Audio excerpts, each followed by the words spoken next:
नमस्कार, स्वागत है आप सभी का कॉम्पिटिटिव इंग्लिश ट्यूटोरियल के यूट्यूब चैनल पर और मैं हूं सतीश कुमार मिश्रा।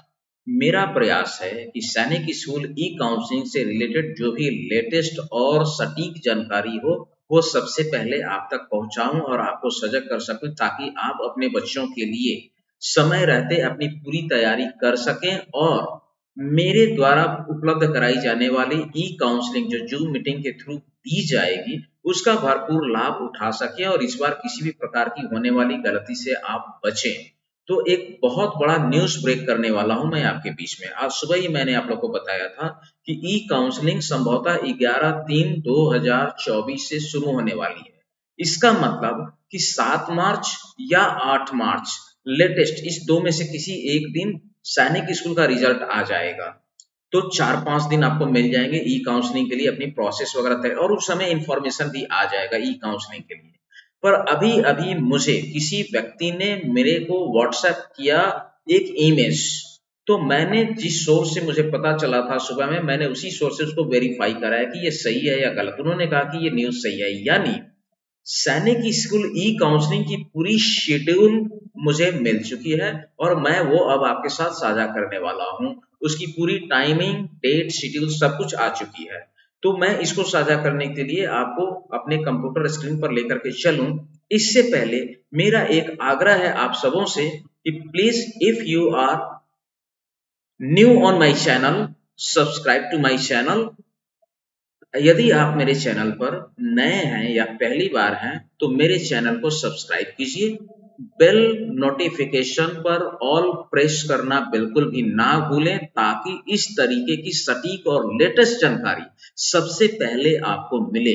और आगे क्या अपडेट होने वाला है इसको जानकारी प्राप्त करने के लिए आप मेरे ग्रुप को ज्वाइन कीजिए। वो सारी जानकारी मेरे ग्रुप में आपको मिलती रहेगी, कब कैसे क्या होने जाने वाला है और मैं क्या इसमें आपकी मदद करने वाला हूँ, ये सारी सुविधा आपको मिलेगी। अब बिना देरी किए हुए मैं आपको लिए चलता हूँ अपने कंप्यूटर स्क्रीन पर उस शेड्यूल को साझा करने के लिए।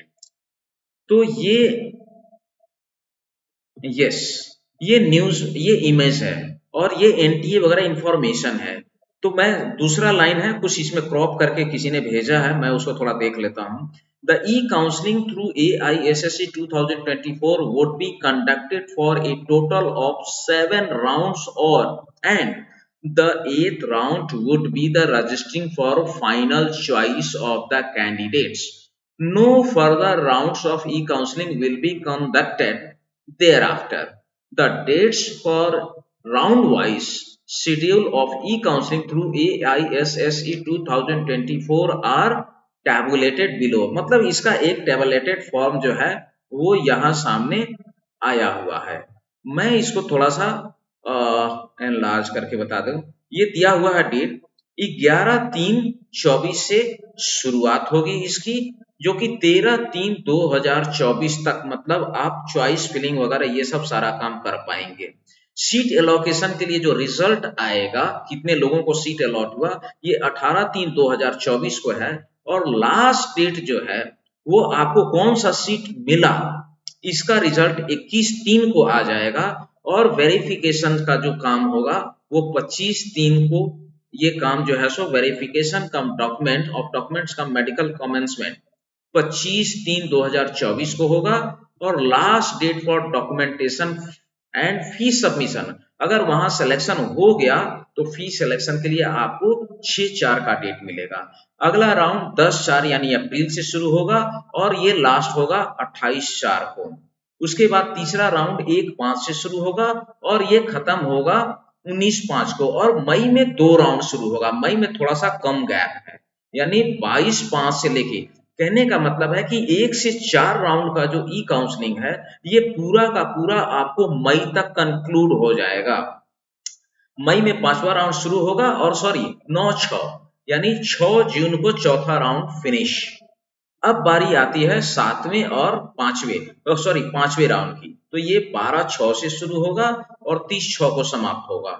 इसके बाद 3/7 से जो शुरू होगा छठा राउंड ये 21/7 को समाप्त होगा और 24/7 से जो शुरू होगा वो 11/8 को खत्म होगा और 14/8 से जो शुरू होगा वो 1/9 को खत्म हो जाएगा। ओवरऑल मुझे लगता है कि इस बार वेटिंग लिस्ट वाली कोई बात संभवतः ना रहे पूरी की पूरी ई काउंसलिंग के थ्रू ही ये सारी बातें हो जाने वाली हैं संभवतः। और भी जो प्रोसेस अगर होगा तो देखा जाएगा। वैसे पिछली बार भी सितंबर अक्टूबर तक वेटिंग लिस्ट की प्रक्रिया चली है और मेरे पास अभिभावक फोन करके बताएं कि मेरे बच्चे को सीट मिला है in the month of September last week.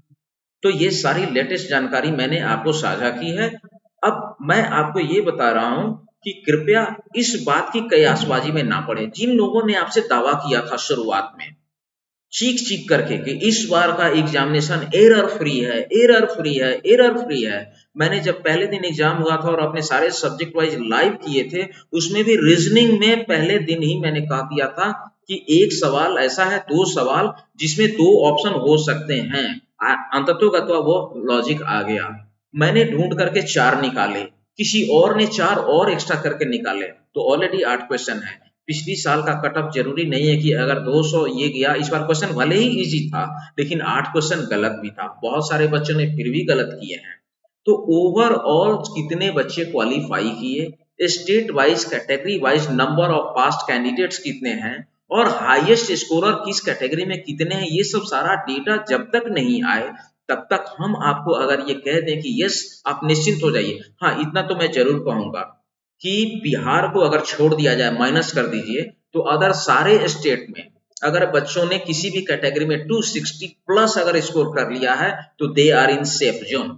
लेकिन बिहार वाले जो है ना, इनका मामला कुछ और है। ये 260 पर भी सेफ नहीं है, मोस्ट प्रोबेबली ये 265 पर भी सेफ ना रहे और किसी भी कैटेगरी के लिए। तो मैं इसमें ऐसा कोई भी बड़बोलापन नहीं करना चाहता। ऑथेंटिक बात ही मैं आपको बताऊंगा। ये मैं ब्रेक इसलिए कर रहा हूं कि ये मेरे सामने कुछ आया, मैंने इसको वेरीफाई किया। 2 घंटे वेरीफाई करने में मुझे लगे, जब मैं आश्वस्त हो गया तब मैं आपके साथ इस चीज को साझा कर रहा हूं। तो सब चीज छोड़ दीजिए, रिजल्ट आने तक जुड़िए मेरे साथ ग्रुप में और मेरे द्वारा जो भी सहायता आपको मिल सकती है, जो भगवान ने मुझे बुद्धि दी है, उतनी मैं मदद करने में अपनी कोई कोर कसर बाकी नहीं रखूंगा। बाकी सब बाद में देखेंगे। अभी के लिए इतना ही। मेरे चैनल पर बने रहिए और इस वीडियो को ज्यादा से ज्यादा शेयर कीजिए। धन्यवाद।